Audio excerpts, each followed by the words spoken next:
Thank you very much, David. I am so very humbled by this award. When I first got the notification from David's staff that I was going to receive this award, I thought it might have been misdirected. In San Francisco, I'm known for taking unpopular decisions as public defender. And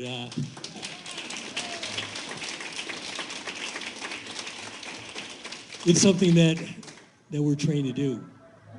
But being here today and hearing all of your voices, you know, we're all engaged in this battle for justice.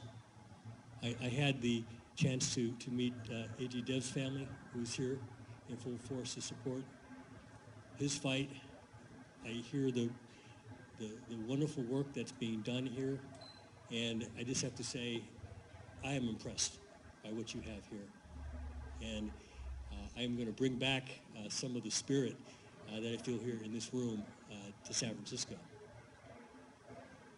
The reality is, when we're talking about the basic right to counsel, we aren't that much better off than we were 50 years ago on March 18th, 1963. Without an effective lawyer, the judicial system, if you call it that, is reduced to nothing. And for the most part, public defenders have been treated as a stepchild of the criminal justice system. They're often referred to as public pretenders. Tracy Olson, the Yolo County public defender, myself and 52 other public defenders fight for a sliver of the resources that are provided to district attorneys and to police. That's the reality.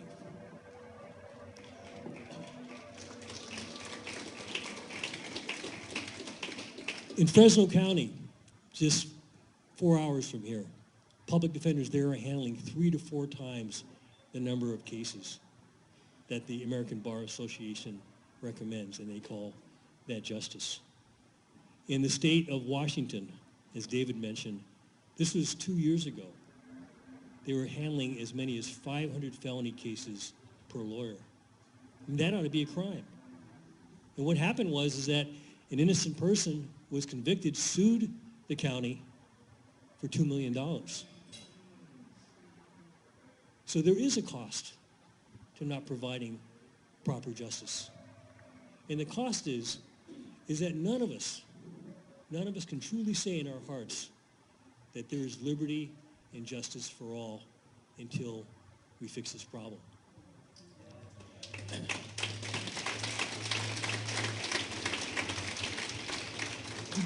But unfortunately, it's not a problem that's going to fix itself. Every day, there is ordinary injustice that's going on in our courts. And thank God that David had the foresight to create Court Watch. There should be a Court Watch in every courtroom.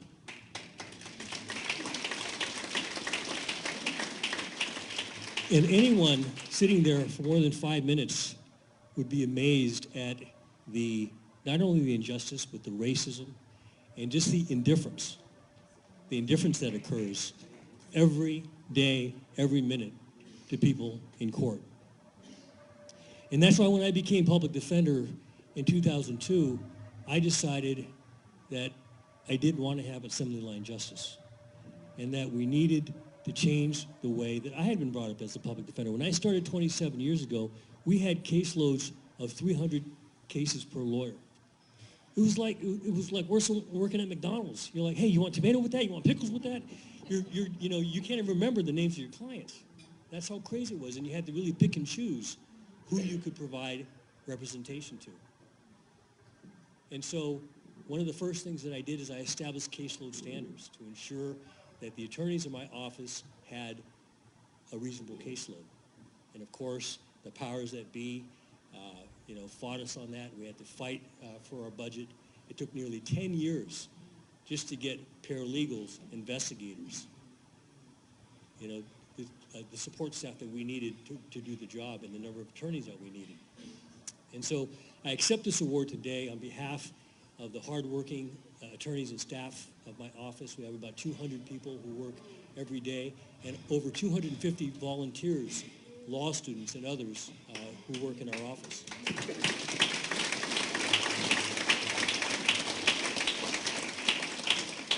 And it's because of them today that we have a clean slate expungement program, which helps over 1,600 people a year clear their records. We've been doing this for 15 years. It's because of them we have a Children of Incarcerated Parents program where we help parents who are incarcerated continue a meaningful relationship with their child in appropriate cases.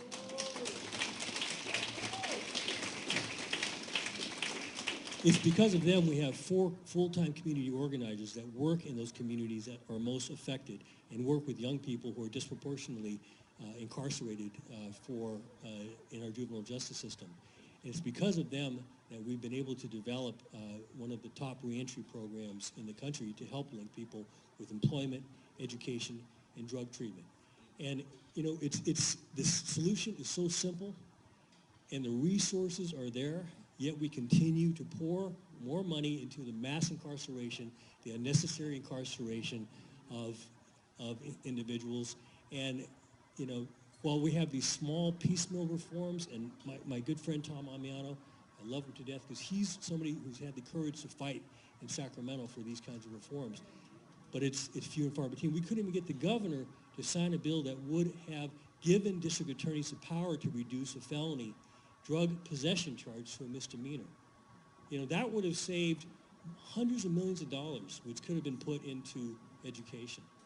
So those are the kinds of common sense solutions that we need to advocate for, and it's not going to happen without the participation of all of you. Before I sit down, I just wanted to acknowledge and thank my parents, Sam and Gladys.